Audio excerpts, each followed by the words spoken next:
তুর্য সরু চোখে তাকিয়ে আছে দিয়ার দিকে। পাশে বসে থাকা তন্নি আর নির্ঝরের দিকেও একবার তাকিয়ে বুঝতে পারে তারাও এই প্ল্যানের অন্তর্ভুক্ত। তুর্য এবার কিছুটা সন্দেহ নিয়ে বলে, are you serious? Yes, obviously I am serious. I I really love you Turya, and I think you also like me. Turya কিছুক্ষণ কপাল কুঁচকে তাকিয়ে রইল দিয়ার দিকে। সৌন্দর্যের দিক থেকে দিয়ার ব্যাপারে কোনো প্রশ্ন তোলার উপায় নেই। বেশ ভালো ফ্যামিলি থেকে বিলং করে, আধুনিক সমাজের সঙ্গে একদমই মানানসই। তুর্যর সাথেও বেশ মানাবে তাকে। তবে তুর্যর কাছে যেন বিষয়টা ভালো লাগে না। এছাড়াও সে সোজা কথা সোজাভাবে বলতেই পছন্দ করে। তাই উঠে দাঁড়িয়ে সরাসরি বলে দিল, sorry Diya, I don't want to go on the relationship with you. Itiya, Tinni, নির্ঝর তিনজনেই যেন তুর্যর কথা শুনে আকাশ থেকে পড়ল। নির্ঝর কেবল হা করে তাকিয়ে রইল তুর্যর দিকে। তবে তুর্যর মাঝে তেমন কোনো ভাবান্তর নেই।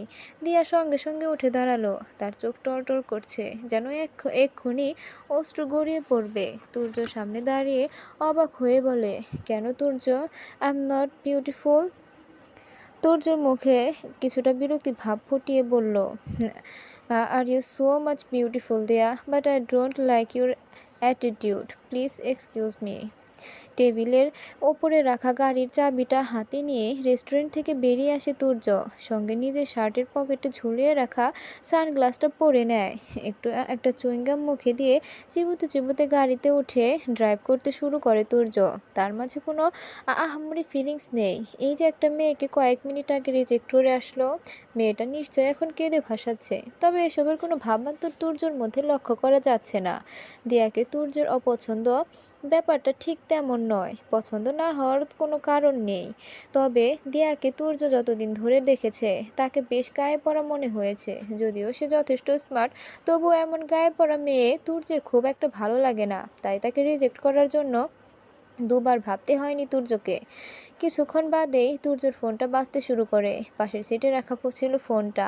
এক হাতে কলটা রিসিভ করে লাউড স্পিকারে দিয়ে গাড়ি চালানোতে মনোযোগ দেয় তুর্য। সামনের দিকে দৃষ্টি রেখেই বলে, বলুন ভাইয়া। অপর পাশ থেকে রাতুল বলে ওঠে, কাল কিন্তু ফার্স্ট শ্যুট, টাইমলি চলে এসো।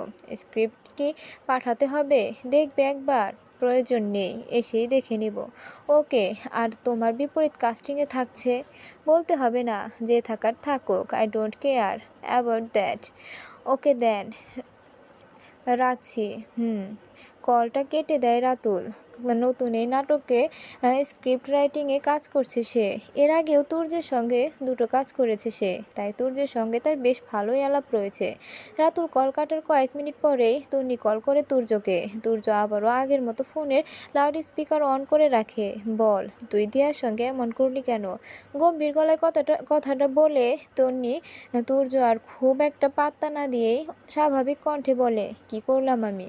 সত্যি করে বলতো, are you in a relationship with someone else? Turya সামান্য হেসে উত্তর দেয়, অফকোর্স নট। বিশ্বাস হচ্ছে না আমার?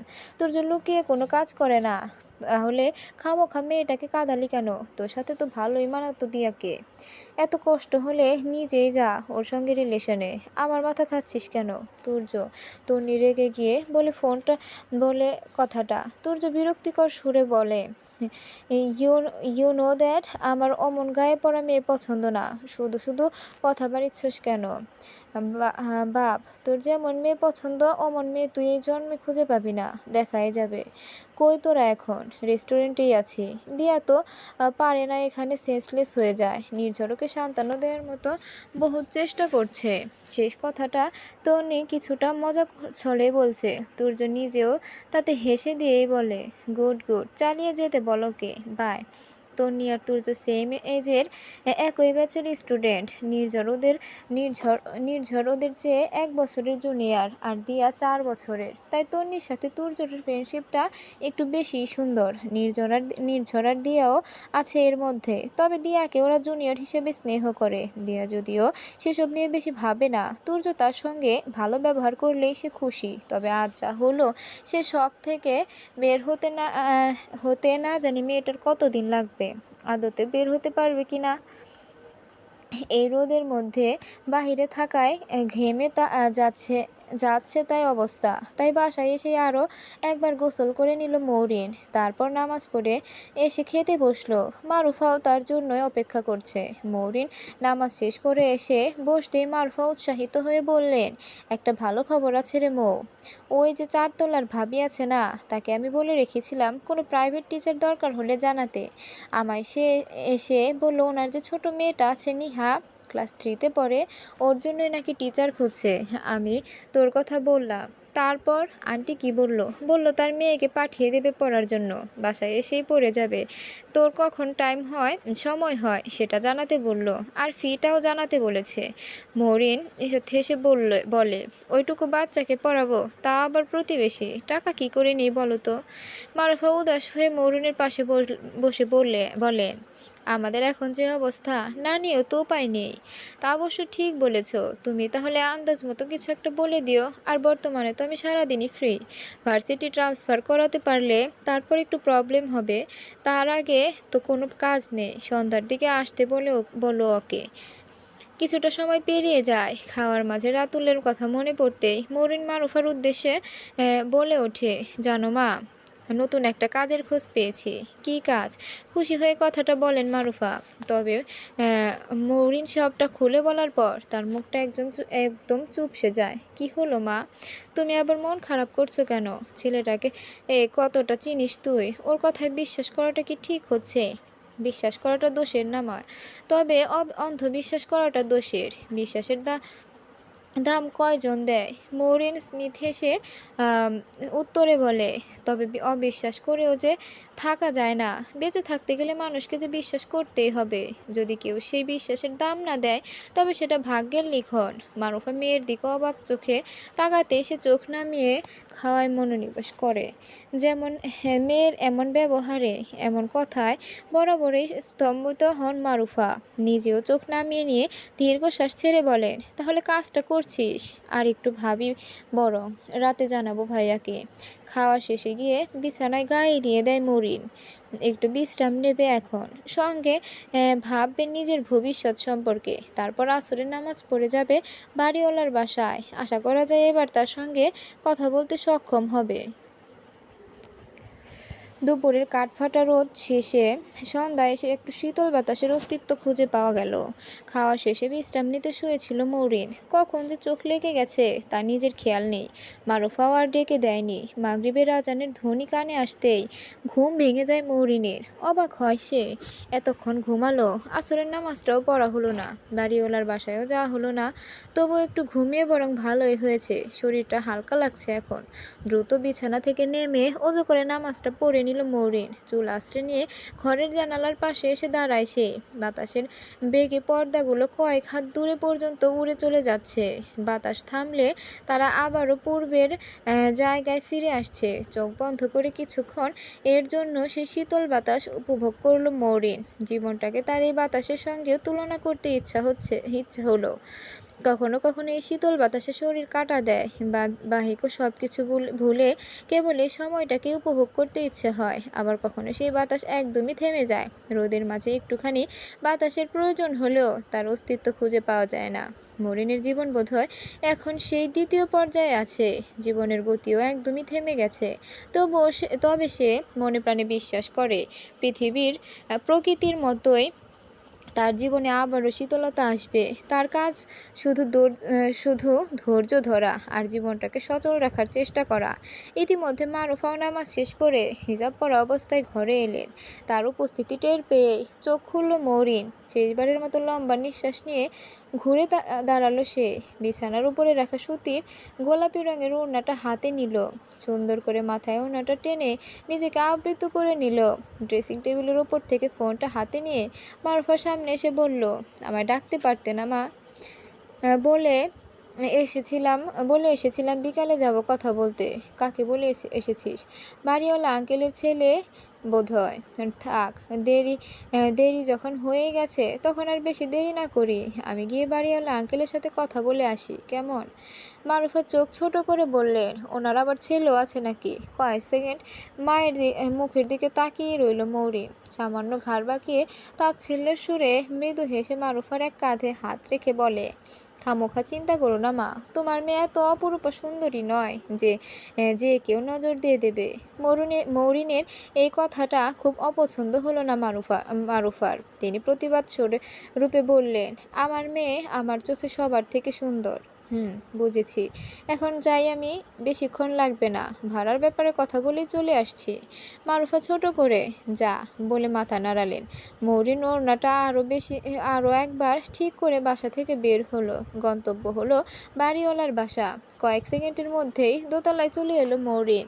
বাড়িওয়ালার দরজার সামনে এসে পূর্বের ন্যায় কলিং বেল চাপ দিল। এবার দরজা খুলল অন্য কেউ। তাকে মৌরিন আগেও দেখেছে, বাসার কাজের লোক হবে হয়তো। পোশাক দেখে তো তাই মনে হয়। মৌরিন তাকে সালাম দিয়ে জিজ্ঞেস করে, আঙ্কেল আছেন? মহিলা কিছুটা পাশে সরে গিয়ে হাসি মুখে বলেন, হ্যাঁ আছে, ভিতরে আসেন। মরিন স্মিথ হেসে ভিতরে প্রবেশ করতেই সোফায় বসে থাকতে দেখে আফজাল সাহেবকে। মনোযোগ দিয়ে কিছু কাগজ চোখ বোলাচ্ছিলেন তিনি। মৌরিনকে দেখে তার দিকে তাকিয়ে সৌজন্যমূলক হেসে তার সালামের উত্তর দিয়ে বলে, দুপুরেও নাকি এসেছিলে, কোনো দরকার? হাতের ইশারায় মৌরিনকে সোফায় বসতে বলেন আফজাল। মৌরিন সোফায় বসে স্বাভাবিকভাবে বলে, আঙ্কেল কিছু মনে করবেন না, বাসা ভাড়া নেওয়ার সময় তো কথা ছিল 1 মাসের অ্যাডভান্স দিতে হবে, তাহলে এখন আবার 2 মাসের কথা উঠছে কেন? সবাই 2 মাসের অ্যাডভান্স দিয়েই ওঠে। তোমাদের হয়তো আগে জানানো হয়নি, এখন জানিয়ে দিলাম। আগে জানানো উচিত ছিল, তাই না? এত কথা বাড়ানোর ইচ্ছে বাবা আমার নেই। সবাই যেহেতু 2 মাসের ভাড়া অ্যাডভান্স করে তাই তোমাদেরও তাই করতে হবে। বেশি সমস্যা থাকলে কদিন পরে দিও, তবে দিতেই হবে। আফজাল সাহেবের কথার ধরনে বোঝা গেল তিনি বেশ বিরক্ত। মৌরিন তাই আর কথা বাড়ানোর ইচ্ছা পোষণ করল না। বসা থেকে উঠে যখন পড়েছি তখন নিয়ম থাকলে তো দিতেই হবে, তবে এরপর থেকে সবাইকে আগে থেকে জানিয়ে রাখার চেষ্টা করবেন আঙ্কেল। আসছি। আফজাল সাহেব মৌরিনের কথা তেমন গ্রাহ্যই করলেন না, তাই প্রতি উত্তরে কিছু না বলে চুপ করে রইলেন।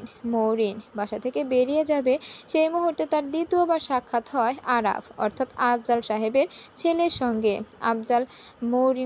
আরাফ মৌরিনকে দেখেই তার হাতে থাকা ফোনের দিকে চোখ সরিয়ে বলে, তুমি তো দুপুরে এসেছিলে তাই না? হয়েছে আব্বুর সাথে কথা বলা? মৌরিন শুধুমাত্র বলেই দরজা খুলে বেরিয়ে গেল। আরাফ আফজালের সামনে সোফায় বসে বলে, নতুন ভাড়াটিয়া নাকি আব্বু? হ্যাঁ, ওই 3 তলায় নতুনে উঠেছে, 1 সপ্তাহ হলো। বিরক্ত হয়ে বলেন আফজাল। আরাফ দরজার দিকে একবার তাকিয়ে বলে, তা কি নিয়ে কথা বলতে এসেছিল? 1 মাসের অ্যাডভান্স দিয়ে উঠেছিল, এখন আরেক মাসের কথা বলায় নাকি ভুল হয়েছে আমার? একটু থেমে আফজাল আবার নিজে থেকেই বললেন, বাপ মরা মেয়ে তো, পারিবারিক অবস্থাও তেমন ভালো না, আমি তো একটু ছাড় দিলাম, কয়েকদিন পরে দিতে বললাম, এর চেয়ে বেশি ছাড় বাবা আমি দিতে পারবো না। উত্তরে কিছু বলল না আরাফ। এক নজর আফজালের দিকে তাকিয়ে ফোন স্ক্রল করতে করতে নিচে চলে গেল সে। আফজালও পূর্বের ন্যায় নিজের কাজে মনোনিবেশ করলেন। বাসায় এসে আরও কিছুক্ষণ চিন্তা ভাবনা করে মৌরিন রাতুলের বলা কাজটা করার সিদ্ধান্ত নিয়ে ফেলল। অন্তত বেশ কয়েকটা টিউশন জোগাড় করার আগ পর্যন্ত জমানো টাকা দিয়ে আর কয়দিনই বা চালানো যাবে? কিছু তো একটা করতেই হবে। মারুফা কয়েকবার সেলাইয়ের কাজ করতে চেয়েছিলেন, তবে মৌরিন তাতে বাধা দিয়েছে। কোমরে ব্যথা নিয়ে তাকে এই সেলাইয়ের কাজ করতে দেবে না মৌরিন। ফোন থেকে রাতুলের নম্বর বের করে কল দেয় মৌরিন। দুবার রিং হওয়ার পর কলটা রিসিভ হয়। হ্যালো, আসসালামু আলাইকুম ভাইয়া, আমি মৌরিন। ও আচ্ছা, হ্যাঁ বলো মৌরিন, আপনি যে কাজের কথা বলেছিলেন আমি তাতে রাজি ভাইয়া, কখন কোথায় থাকতে হবে বলে দিন। বাহ, এ তো বেশ ভালো কথা। এমনিতেই একটা মেয়ে অসুস্থ হয়ে পড়ায় ঝামেলায় ছিলাম, তুমি থাকলে আর প্রবলেম হবে না। কালকেই শুটিং আছে, খুব একটা দূরে নয়, আমি তোমাকে ঠিকানা পাঠিয়ে দিলে আসতে পারবে না? হ্যাঁ পারবো ভাইয়া। ঠিক আছে, আমাকে এই নম্বরে হোয়াটসঅ্যাপে নক দিও, ঠিকানা পাঠিয়ে দেব। জি ভাইয়া, আল্লাহ হাফেজ। কলটা কেটে রাতুলের সেই নম্বরে হোয়াটসঅ্যাপে মেসেজ দেয় মৌরিন। এরপর বিছানায় বসে অপেক্ষা করে তার রিপ্লাইয়ের জন্য। শুটিংয়ের জায়গায় থাকা স্ক্রিপ্ট এগিয়ে দেওয়া, কারো কিছু দরকার হলে তা এনে দেওয়া, এসব কাজই হবে হয়তো। এতে তেমন কোনো সমস্যা নেই মৌরিনের, তবে অনেক মানুষের মাঝে থাকতে হবে, এটাই সামান্য সমস্যা। সকাল সকাল শুটিং স্পটে এসে হাজির হয়েছে তুর্য, রাতুল সহ আরও অনেকেই। তবে নায়িকা এখনও আসেনি। কাঙ্ক্ষিত নায়িকারাও 2 মিনিটের মাথায় খোলা মাঠের সামনে এসে গাড়ি থেকে নামলো। সেটা আর কেউ নয়, তন্নি। তুর্য এখানে এসে জানতে পেরেছে সেটা। যদিও এর আগে তারা একসঙ্গে নাটক করেছে, এটা নতুন কিছুই নয়। বিশাল একটা মাঠ, এখানেই শুটিং হবে আজকে। তন্নি যেখানে এসে গাড়ি থেকে নেমেছে তার একটু পাশেই তুর্য বসেছিল। তন্নি ওর সামনে আসতেই বলে ওঠে, তুই আবার এত লেট লতিফ হলি কবে থেকে? ভাই, আমি ভোরবেলা একটা শ্যুটে গিয়েছি, সেখান থেকে ডিরেক্ট এখানে এসেছি, এখনও কিছু খাওয়া হয়নি। তুর্য উঠে দাঁড়িয়ে ফোনটা প্যান্টের পকেটে রেখে চুলে হাত বুলিয়ে বলে, তাহলে এই কাজটা না করলেই পারতি, এত প্রেশার নেওয়ার কি দরকার? তন্নি হাত দিয়ে ঘাড়ে স্লাইড করে বলে, স্ক্রিপ্ট ভালো লেগেছিল তাই। তুর্য বাঁকা হেসে তন্নির কানের দিকে এগিয়ে বলে, স্ক্রিপ্ট ভালো লিখেছে নাকি স্ক্রিপ্ট রাইটার? আলতু ফালতু কথা বলবি না তুর্য। নজর লুকানোর চেষ্টা করে কথাটা বলে তন্নি। তুর্য যা দেখে হো হো করে হাসতে শুরু করে। কদিন মেয়েটাকে ভালোই পচাতে পারবে ও। এর মাঝে সেখানে উপস্থিত হয় রাতুল। তন্নির দিকে ঘড়ি দেখিয়ে বলে, এত দেরি করলে চলে তন্নি? সরি সরি ভাইয়া, আসলে একটু কাজ ছিল তো। আর ঈশিতা আমাকে রাতে মনে করিও দেয়নি আজ শ্যুট আছে, তাহলে আগে শ্যুটটা বাদ দিয়ে দিতাম। আমার তো সকালে উঠে মনে পড়লো ঈশিতা আর আসছে না। 2 দিন আগে অ্যাক্সিডেন্ট হয়েছে ওর। ও পায়ের যা অবস্থা, 6 মাসের আগে দাঁড়াতে পারবে না। আহারে বেচারি, খারাপ লাগছে ওর জন্য। তবে আজ থেকে নতুন একটা মেয়ে আসবে, আমার পরিচিত নতুন মেয়ে, কই আলাপ করিয়ে দেবেন না? ফোনের দিকে দৃষ্টি স্থাপন করেই কথাটা বলল তুর্য। তন্নিও তার সঙ্গে সম্মতি জানালো। রাতুল মৃদু হেসে বলে, হ্যাঁ হ্যাঁ, আগে ও দিকটায় চলো। ড্রেস চেঞ্জ করে জলদি মেকআপ ঠিকঠাক করে নাও। ওইখানে শ্যুট শেষ করে বাড়ির ভেতরে শুটিংয়ে যেতে হবে। 5 দিনের মধ্যে শ্যুট শেষ হওয়া চাই। তন্নি আর তুর্য সম্মতি জানিয়ে সামনের দিকে এগোতে লাগলো। তুর্যর নজর তখনও ফোনের দিকে। ঠিক তখনই সামনে একটা মেয়েকে আসতে দেখলো। হাতে কিছু স্ক্রিপ্ট নিয়ে রাতুলের দিকে এগোচ্ছিল সে। তুর্য প্রথমবার খেয়াল না করলেও দ্বিতীয়বার ভালো করে তাকায় মেয়েটার দিকে। মৌরিন রাতুলের কথা অনুযায়ী যার যে স্ক্রিপ্ট রয়েছে সেগুলো গুছিয়ে আবার তার কাছে নিয়ে আসছিল। সামনে তুর্যকে দেখে সে নিজেও অবাক হয়ে দাঁড়িয়ে পড়ে সেখানে। তুর্য ভ্রুজকলিসক কুচকে বলে নেয়, তুমি ঠিকঠাক করে রেখেছো তো মৌরিন? মৌরিনের সামনে এসে তার হাত থেকে স্ক্রিপ্টগুলো নিয়ে দেখতে দেখতে বলে রাতুল। মৌরিন তুর্য থেকে চোখ সরিয়ে মাথা নাড়িয়ে সূচক সম্মতি জানায়। তন্নি মৌরিনকে একবার দেখে রাতুলের উদ্দেশ্যে প্রশ্ন করে, ও কে ভাইয়া? রাতুল স্ক্রিপ্টগুলো দেখে চোখ সরিয়ে মৃদু হেসে বলে, আলাপ করিয়ে দে, ও হচ্ছে মৌরিন। ওর কথাই বলেছিলাম তোমাদের, ঈশিতার জায়গায় এখন থেকে মৌরিনই থাকবে। দুর্য আর মৌরিন দুজনেই রাতুলের থেকে চোখ সরিয়ে অবাক হয়ে তাকায় একে অপরের দিকে। মনে পড়ে যায় কয়েকদিন আগের ঘটনা। ভোরবেলায় বাড়ির পাশের রাস্তার জগিং করতে বেরিয়েছে তুর্য। শরীরে তার কালো রঙের হাত কাটা গেঞ্জি, সঙ্গে কালো রঙের 3/4 প্যান্ট। এক হাতে তার পানির বোতল। এত সকালে বয়স্ক মানুষ ছাড়া রাস্তায় তেমন কাউকে দেখা যায় না। আর সেই বয়স্ক লোকদের তুর্যর চেনার কথা নয়। ইয়াং জেনারেশনের 2-1 জন থাকলে তারা তুর্যকে চিনে ফেলে। তবে 2-1টা সেলফি তুলতে খুব একটা ঝামেলা হয় না তুর্যর, বরং নিজের এই জনপ্রিয়তা নিয়ে অহংকার হয় তার। অনেকটা সময় শেষে একটা মাঠের পাশে বেঞ্চে এসে বসে তুর্য। হাতে থাকা পানির বোতলটা খুলে মাথা সামান্য ঝুঁকিয়ে অনেকটা পানি ঢেলে দেয় মাথার সামনের অংশে এবং মুখে। বোতলটা আটকে অন্য হাতের সাহায্যে পানিটুকু ঝেড়ে নিয়ে উঠে দাঁড়ায় সে। কয়েক কদম পা বাড়াতেই পেছন থেকে একজন মেয়েলি কণ্ঠে ডাক দেয় তাকে। তুর্য শিওর ছিল হয়তো তার কোনো ফ্যান দেখতে পেয়েছে তাকে। থেমে যায় তুর্য। মৌরিন দ্রুত পা বাড়িয়ে তুর্যের সামনে এসে বলে, এক্সকিউজ মি। কথাটা বলে নিজের ফোনটা সামনে ধরে একটা অ্যাড্রেস দেখতে চায় সে। তুর্য ভেবেছিল মৌরিন হয়তো সেলফি তোলার জন্য ফোন সামনে আনছে, তাই সে মুচকি হেসে খানিকটা ছবি তোলার ভঙ্গিতে দাঁড়ায়। তা দেখে মরিন ভ্রু কুঁচকে বলে, আপনি এমন করছেন কেন? অবাক হয় তুর্য। মুখভঙ্গি স্বাভাবিক করে নেয় সে। মরিন সেদিকে খেয়াল না করে ফোনে একটা অ্যাড্রেস দেখিয়ে বলে, এই জায়গা এখান থেকে কত দূর একটু বলতে পারবেন প্লিজ? আসলে আমি গুগল ম্যাপে ঢুকতে পারছিলাম না। বোকা বনে গেল তুর্য। কিছুটা বিব্রতকর পরিস্থিতিতে পড়ে গেল সে। মরিন আবারও বলল, আপনি না জানলে সমস্যা নেই, অন্য কাউকে জিজ্ঞেস করে নিচ্ছি। তুর্য একবার মরিনকে ভালো করে পরখ করে নেয়। শ্যামবর্ণের মেয়েটার পরনে সাদা রঙের গোল জামা, সঙ্গে 7 রঙের একটি ওড়না, কপালে কালো রঙের একটি ছোট টিপ। অসন্তুষ্ট হলো তুর্য। গম্ভীর গলায় উত্তর দিল, এখান থেকে সোজা গিয়ে বাম দিকে। হেঁটে গেলে 5 মিনিট লাগবে। মরিন মৃদু হেসে ধন্যবাদ জানায় তুর্যকে। এরপর তার বলা রাস্তার দিকে চলে যায়। আর মরিন ওরা হলো তুর্য আর তিন্নি, এই নাটকের হিরো অ্যান্ড হিরোইন। তুর্য তন্নি, তোমাদের কিছু দরকার হলে মৌরিনকে জানাবে, ঠিক আছে? মৌরিন এবার বুঝতে পারে সেদিন তুর্যের অদ্ভুত আচরণের কারণ। তবে ও কিছু না বলে চুপ করে থাকে। আর অনেকে তারা দিলে তুর্য, তন্নি, রাতুল সহ সবাই পা বাড়ায় শুটিং স্পটের দিকে। মৌরিন সব স্ক্রিপ্টগুলো হাতে নিয়ে কার কোনটা সেটা ঠিক করছে।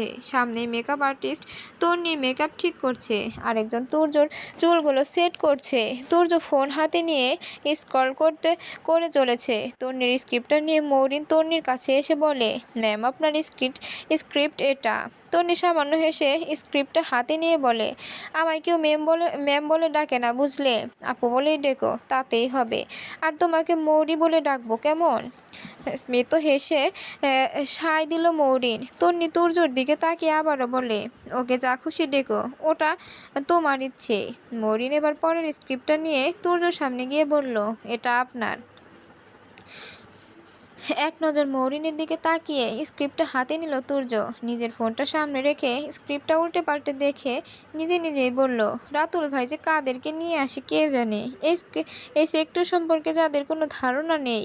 মরিন স্পষ্টবাদী মানুষ, তাই ইতস্তত না করে সরাসরি বলেন, ইনডিরেক্টলি কি আমাকে আমার কথা বোঝালেন? স্ক্রিপ্টের দিকে চোখ রেখেই তুর্য বলল, এমন ভাবার কারণ? মৌরিন মৃদু হেসে বলে, মানুষের কথার ধরন দেখে বোঝা যায় এগুলো। কিন্তু আপনি ভুল কিছু বলেননি। এই সেক্টর সম্পর্কে আমার আসলে কোনো ধারণা নেই। খুব একটা নাটকও দেখা হয় না, তাই অ্যাক্টরদের তেমন চিনি না। আর আর চোখে মৌরিনের দিকে তাকালো তুর্য। মৌরিন কিছুটা থেমে নিজে থেকেই বলল, তবে আমি যেহেতু এখানে অভিনয় করতে আসিনি, তাই এসব বিষয় খুব একটা ম্যান্ডেটরি বলে তো আমার মনে হয় না। শুটিং শুরু করার জন্য ডাক পড়ল সবার। মৌরিনও সেদিকে চলে গেল। ফলে তার কথার বিপরীতে আর কিছু বলার সুযোগ পেল না তুর্য। অবশ্য এ নিয়ে খুব একটা মাথা ঘামালো না তুর্য। আরও অনেক কাজ আছে তার। এসব ক্ষুদ্র ব্যক্তিবর্গ নিয়ে চিন্তা করার ইচ্ছে তুর্যর নেই। সে নিজে সেই মাপের মানুষ। তার চিন্তা ভাবনা হবে সমান মাপের মানুষদের নিয়ে। এটাই তুর্যের ধারণা। শুটিংয়ের স্থানে খুব একটা কঠিন কাজ করতে হয়নি মৌরিনকে। প্রথম দিন বলে বাকিরা ওকে সাহায্য করেছে কাজগুলো বুঝে নিতে। সবাইকে বেশ ভালো মনে হয়েছে মৌরিনের। বিশেষ করে তন্নি তো ভীষণ মিশুক। রাতুলও খুব হাসি খুশি মানুষ। সেখানে কেবল একজনকেই ব্যতিক্রম মনে হয়েছে মৌরিনের, আর সেই ব্যক্তি হলো তুর্য। ভেতরটা যে তার অহং ভরপুর, এটা বুঝতে খুব বেশি সময় লাগেনি মৌরিনের। আর অহংকারী ব্যক্তিরা আর যাই হোক মানুষ হিসেবে ভালো হতে পারে না, এই বিষয়ে অনেকটা নিশ্চিত মৌরিন। বিকেলের দিকে শুটিং সেট থেকে বাড়ি ফিরে আসে মৌরিন। আসরের নামাজ পড়ে কিছুটা বিশ্রাম নেই সে। এরপর মাগরিবের নামাজ পড়ে 4 তলায় চলে আসে নিহা নামের মেয়েটাকে পড়ানোর জন্য। কথা ছিল নিহা এসেই পড়ে যাবে, তবে তার মা পরবর্তী এসে মৌরিনকে যেতে বলেছে। নিহার বাবা একটু শহরের বাহিরে গেছেন, আর তার নাকি একা বাসায় থাকতে ভয় করে। মৌরিন আপত্তি করেনি, সবসময় চলে যায় নিহাকে পড়ানোর জন্য। নিহাও খুব মিষ্টি মেয়ে, আর তার মাও ভীষণ আন্তরিক। প্রথম দিন গল্প করে কাটিয়ে দিল তারা। আগামী দিন থেকে পড়াশোনা শুরু করবে। আধ ঘন্টা গল্প করে নিহাদের বাসা থেকে বের হলো মৌরিন। নিচে নামতে যাবে তখনই মনে পড়ে এই বাড়িতে ওঠার পর ছাদে যাওয়া হয়নি। বিল্ডিংটা 4 তলা, 5 তলায় ছাদ, তাই নিচে না গিয়ে ছাদটা দেখে আসার জন্য উপরে যায় মৌরিন। তালা দেওয়া থাকলে আবার ফিরে আসবে না হয়। ভাগ্য ভালো ছিল মৌরিনের। ওপরে উঠে দেখলো ছাদের দরজা আটকানো আটকানো তবে তালা দেওয়া নেই। তার মানে ছাদ সবসময় খোলাই থাকে। দরজা খুলে ছাদে চলে আসে মৌরিন। বিল্ডিংটা খুব একটা বড় না হওয়ায় ছাদটাও মাঝারি আকৃতির। বড়ও নয় আবার ছোট বলা চলে না। পা বাড়িয়ে কার্নিশের কাছে চলে আসে মৌরিন। রেলিং দেয়া হবে খুবই নিচু। বাচ্চাদের নিয়ে এই ছাদে আসাটা বিপজ্জনক হবে। আশেপাশে আবারও অনেক বিল্ডিং, বেশিরভাগ পুরনো। অনেকগুলো বিল্ডিং পুরনো। তবে কয়েকটা বিল্ডিং নতুন হয়েছে। একপাশে অনেকগুলো গাছপালা, নিচে কয়েকটা ছোট টিনের ঘর দেখা যাচ্ছে। বাহিরে রান্নাঘরে আলো জ্বলছে, কোনো মহিলা রান্না করছে বোধহয়। তবে ছাদে এসে তিল পরিমাণ বাতাস অনুভব করলো না মৌরিন।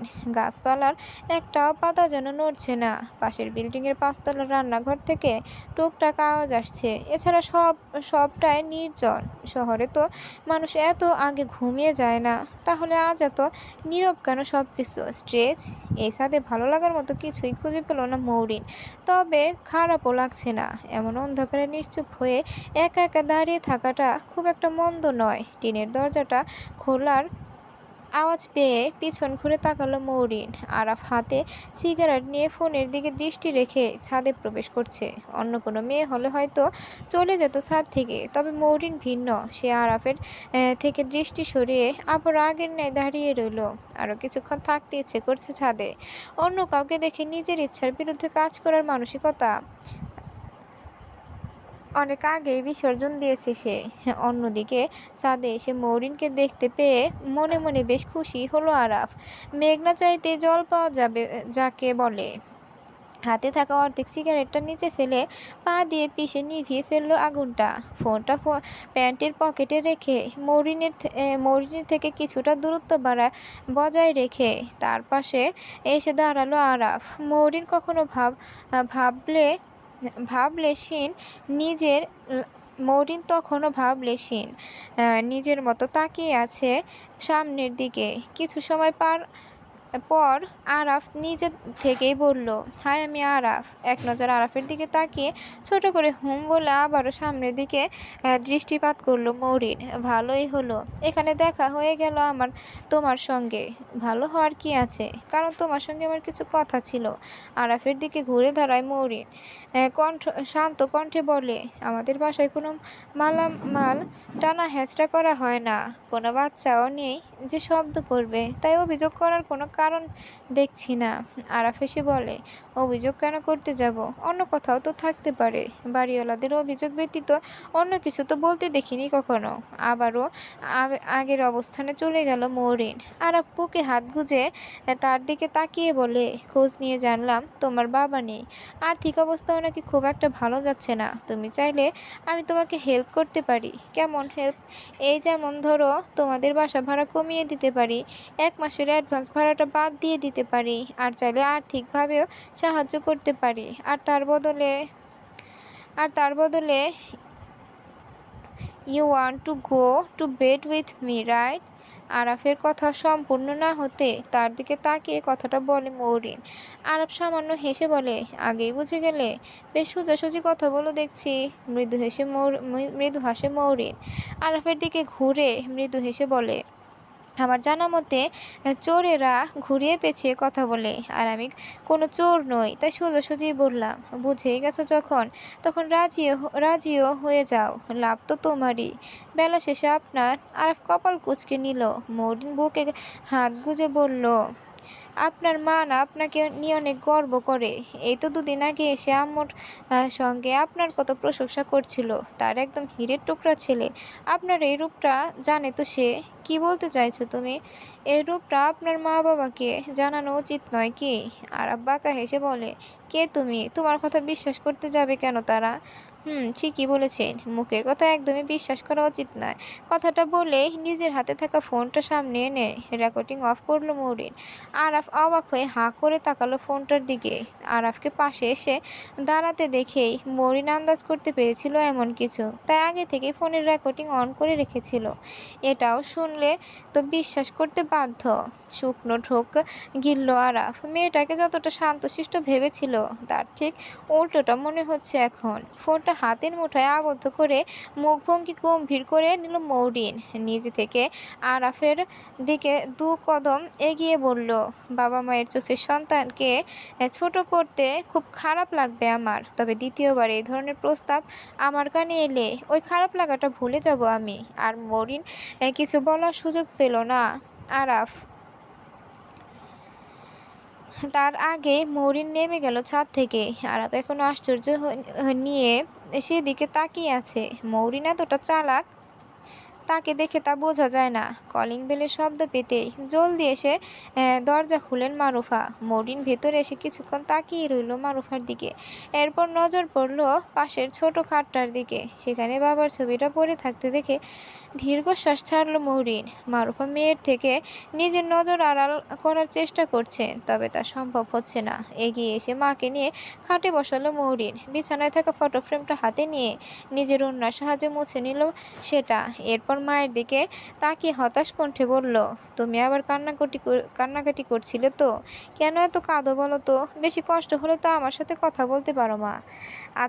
আঁচলে চোখে চোখ মুছে মারুফা বললেন, তোর কষ্ট হয় না বুঝি? কি করে এত শান্ত থাকিস বলতো?